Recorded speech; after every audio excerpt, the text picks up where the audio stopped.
So the best stool is really type 4, which is like a smooth, soft sausage or snake. It comes out very easily. You use very little tissue paper. Sometimes you actually don't need to, and it sinks to the bottom of the toilet. This is normal stool. We'll talk about the colors shortly. When you get type 5, these are soft block with the clear-cut edges. However, you have to use a lot of tissue to clean up. It means you lack fiber. And then you have the musty consistency with red edges. This is mild diarrhea. And then you have liquid consistency with no solid pieces. This is severe diarrhea. And obviously, these are indications of a problem like constipation. So the warning signs is your stool can warn you. If you have an infection, your stool is going to be very, very smelly.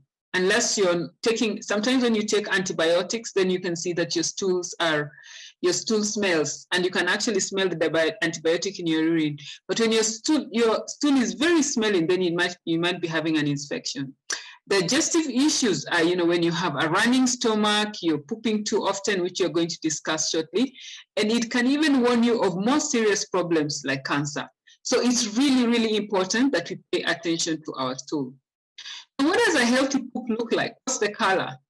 It's really because a healthy poop has to go, you have to use bile to digest it, and bile is it's got a bit of yellow and green. It's a bit of yellow and green color. So a mixture of all the colors. So your stool should have a mixture of all the colors of the food you eat plus the bile.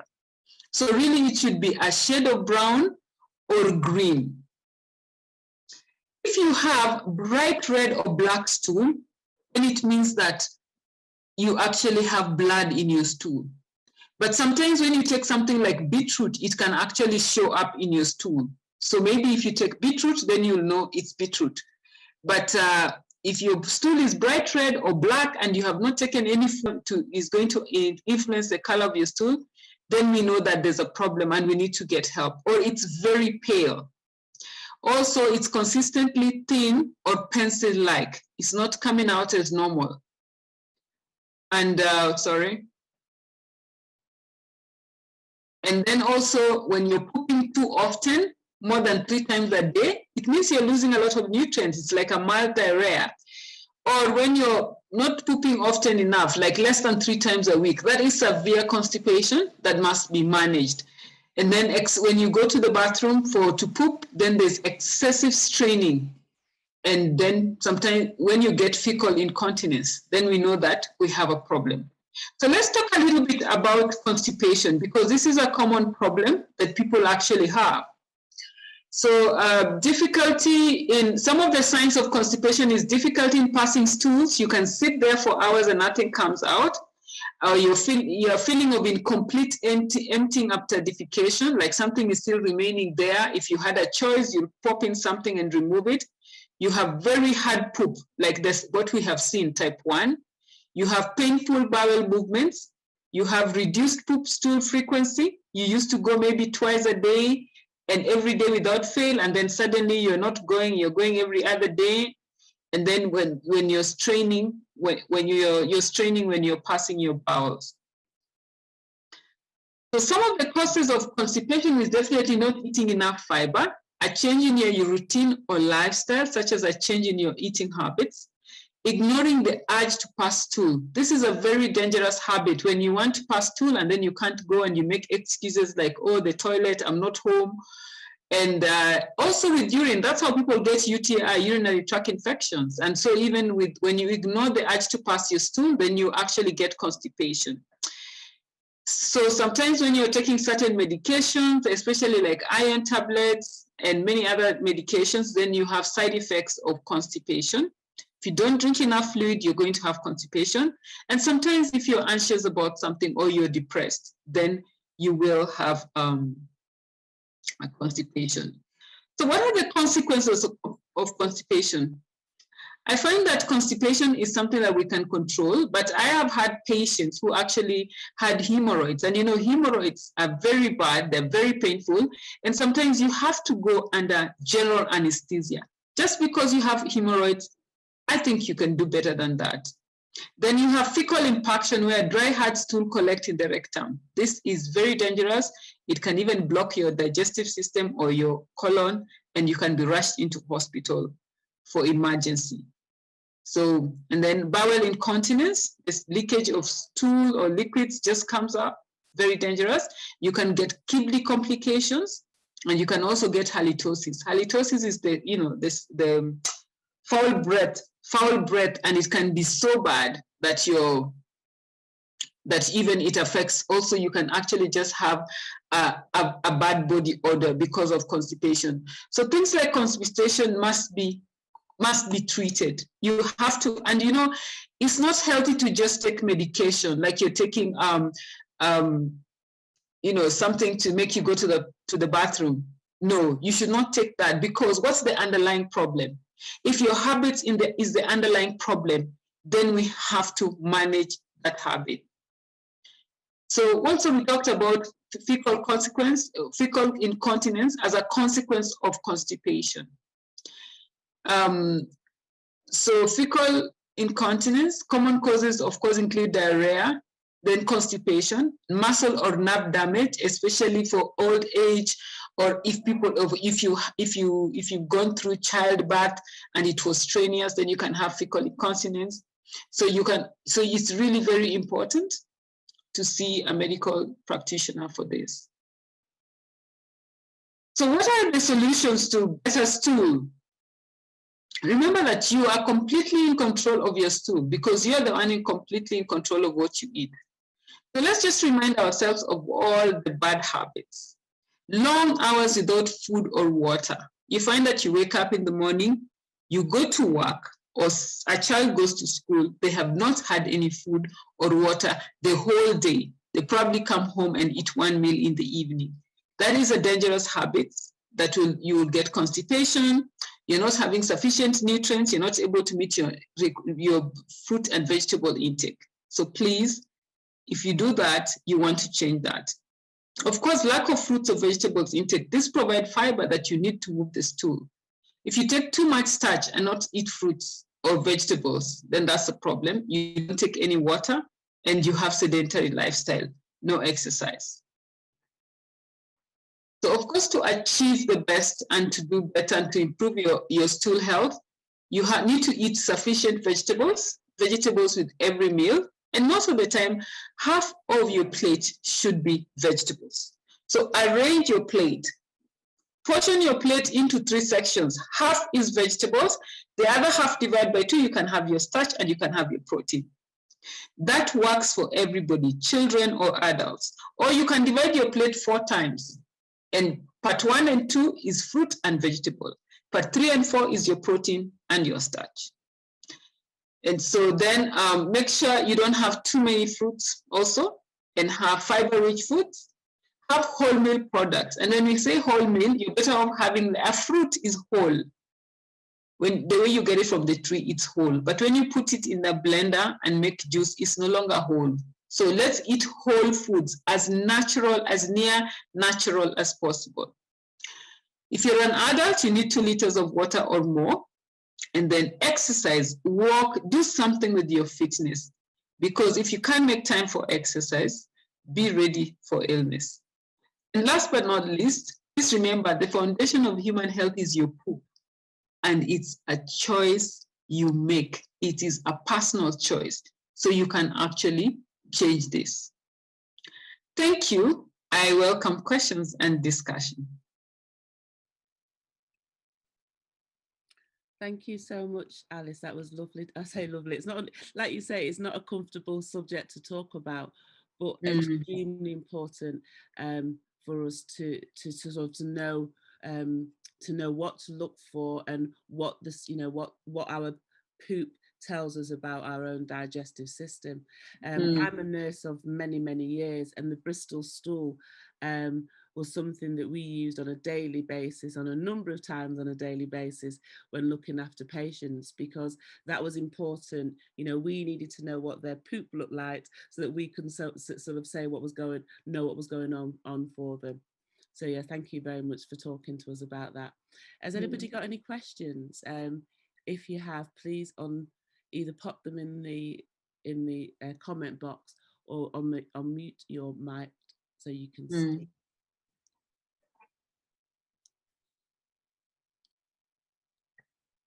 We've got no questions at the moment. I'll ask a question, I mean, or make a statement really. With the weather, I was just saying before we went live that the weather, it's very warm here in the UK at the moment. And I know that you recommend 2 litres of water per day for an adult. What would you suggest that people do with the weather changing and at this time? Yeah, to improve your water intake.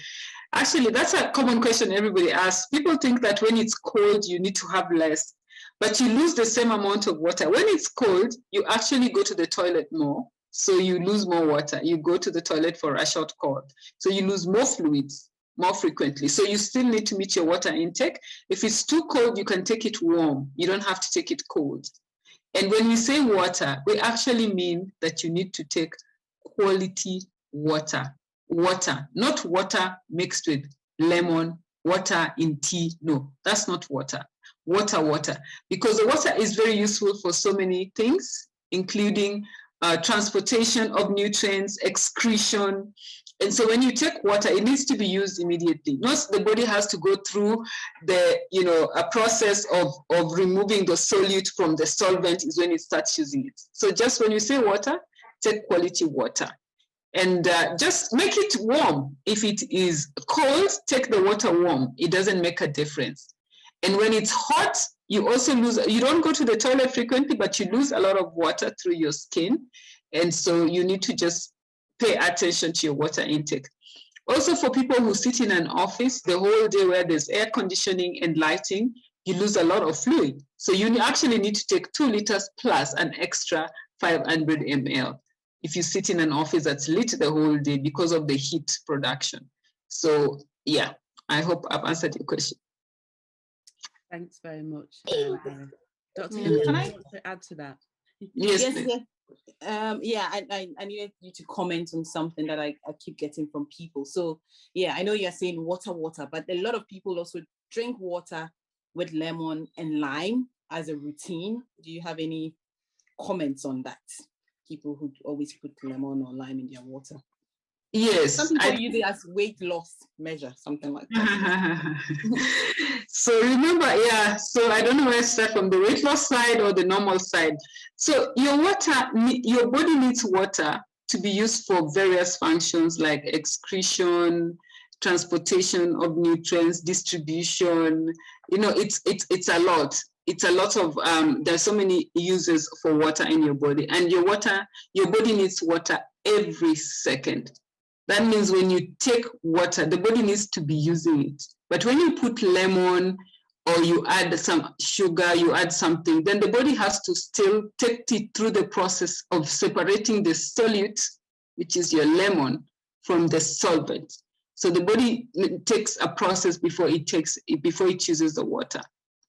It's not a bad practice, but if you take like lemon every day, you actually build up acidity, and eventually you'll end up having acidity, because the body has ability to separate the solid from the solvent, and it will use that fluid, yes. But so don't give the body a lot of work. Just take quality water. And if you want to take your lemon drink once in a while, that's also fine, but just take water. Yeah. And of course, it doesn't work for weight loss. Like you said, Hiba, it does not work at all, because why is your weight high? Is it high because you're dehydrated? Of course not. Is it high because you have an unhealthy lifestyle? And there's so many reasons for why people are overweight. Either you eat too much, so your body always stores extra energy, or you eat too little and your body is always in a conservation mode. You eat healthy, but you eat a lot of food. So if you're overweight, you have to change your lifestyle. There has to be TLC, total lifestyle change. So water and lemon intake is not going to change the situation. It's never going to work for weight loss. Please just note that. It's not going to work. It's your lifestyle that you have to change. Thank you, Alice. Thank you very much, Hiba, for that question. I've got a couple of questions in the comment box, and I will ask the 2 questions and I'll give you the time to answer. So the first question's, how could we get professional help for constipation? That's question one. And how often should you be emptying your bowel for children and for adults? Okay, thank you very much, Janet, for your question, and Valrose. So how could we get professional help for constipation? So if you have constipation, the person you need to see is the dietitian to evaluate the source of constipation. Then it could be, most of the time, the constipation is because of your dietary intake. And otherwise, unless you're taking some medications, like you say, if you're taking iron tablets, if you're pregnant, you also can get constipation, but it can be managed by a dietitian. So it's really mostly dietary intake change. And once you've changed your dietary intake and you're still having constipation, then now we can query something else. We can query, what is the problem? But diet is your first dialogue. So like I said in my slide, some of the things you need to do: drink your water, make sure you have vegetables with every meal, make sure you have your fruit, and exercise. Exercise and exercise. And digestive health is one of the most, it affects, when you have a poor digestive health, it affects so much. It affects your energy levels, it affects your brain health, it affects your heart health, it affects so many things. And most people don't know, but when you're constipated, you're actually completely fatigued, because it means the toxins are just sitting in your body. It's not coming out. So it's good to get help. And your first help is actually nutrition. I find that most adults, or when a child has constipation, the first thing they do is take them to the gastroenterologist, and then they end up paying a lot of money while it's really a nutrition problem. So how often should you be emptying your bowel? Actually, you should have a bowel movement once or twice a day. That's good for both adults and children. If you're eating all your meals, you should have once or twice a day, and it should be like a clockwork, and it should be like the type 4 stool from the Bristol chart. That is the best stool. As long as you're meeting your nutrient intake, you should be able to pass stool once or twice a day without fail. Yes. That's great. Thank you very much. Have we got any more questions? Anybody got any more questions for Dr. Alice? Yeah. I think one of the things that I would like to say, I mean, just with what you were just saying there, in that if, for instance, somebody's suffering from constipation right now, and they were to leave here today, tomorrow they start eating healthy, all the things that you've suggested, half a plate of vegetables, less starch, less the protein, and they do that for a length of time, and they're drinking the right amount of water, and things still don't go right, would you say then to go and see a nutritionist, dietitian? Well, they can still see a dietitian to help them with their diet, because sometimes you think you know, but you don't know. And if the dietitian says that, okay, everything is fine, but you still have a constipation, then now let's query something else. If you're not taking any drugs, because usually some of these symptoms, like, the constipation is a sign of sometimes of a bigger problem. If you're doing everything and you're constipated, then we have another problem. Then it's easy for you to get treated and the problem to be diagnosed without wasting too much time. That could be bad for your health. So let me tell you a short story. There's a time somebody came to my practice and he was very angry with me. He was so angry. And so I was wondering, what did I do? I used to do a lot of television. So I was thinking, okay, did I say something on air about some of these big brands, and so now they've come to arrest me. And then the man was like, I'm angry with you because you have not educated us enough. Then I was like, okay, why? So he was just going through the TV channels and he found me talking about constipation, and I was saying what you need to do. And so he went and applied what I said, and it worked for him. But the reason he was angry is because for a year plus, he was taking medication to help with his constipation. He had a prescription that's been photocopied for more than 1 year. So he counted the cost of the medication he's been using for more than 1 year to help with constipation. And he was angry because he only listened to me for 5 minutes. I had the plate, half vegetables, quarter starch, quarter protein. He went and applied that, and within 1 week he was having normal stool. Within 2 weeks he was having twice a day. He was drinking water, and he was so angry because how comes he didn't get this information early enough? So you go out there and do something so that you're not blaming somebody for this. Yeah. I think what you're saying is so true. I mean, I know that, like I said, I've been a nurse for many years, and I've learned so much from listening to you. I mean, I was drinking a glass of water, a cup of hot water every morning with lemon, not so much for weight, because I was told it was good for my skin. And then I had to catch myself when you said it could cause acidity. I thought, oh, so I don't have it every day now. I have it maybe twice a week, but it's like sometimes you just have to change things. I know now that I, rather than have a small bottle of water, I've got a larger bottle of water, and that encourages, or 2 small bottles of water at least, that encourages me to drink more. And I think the more that we practice, we practice the TLC, is that, the more that others hopefully will follow and do the same. So yeah, these sessions are really useful for that. And also, somebody almost killed me once. I mean, patients are almost always killing me because he was also, this gentleman, he had a severe acidity that he was getting fits. And so every so often he landed in the hospital, and because he's a senior person, he paid so much money. And so still, shuffling through channels, he saw this nutritionist talking about acidity and causes of acidity, taking lemon every day, taking vinegar in your salad every day. It builds up, of course, plus long hours without food and other underlying problems. And the gentleman also, so the problem is that this gentleman was trying to eat healthy, and in his effort to eat healthy, he ate a salad every lunchtime with vinegar. Every lunchtime he had a salad with vinegar, and it eventually became a problem because he gets fit, he ends up in hospital. He's in hospital for a week, he's fine. He pays a lot of money, he's treated, but the doctors are not identifying the problem. And so he comes out of hospital, he is eating his salad every day for 1 week, he's fine. The second week, he starts to feel the acid level, but he's not even thinking it is this food. And so that's another person that wanted to kill me for not sharing information. So you guys can't blame me for not sharing. I'm doing just that. So do the right thing. Thank you. Thank you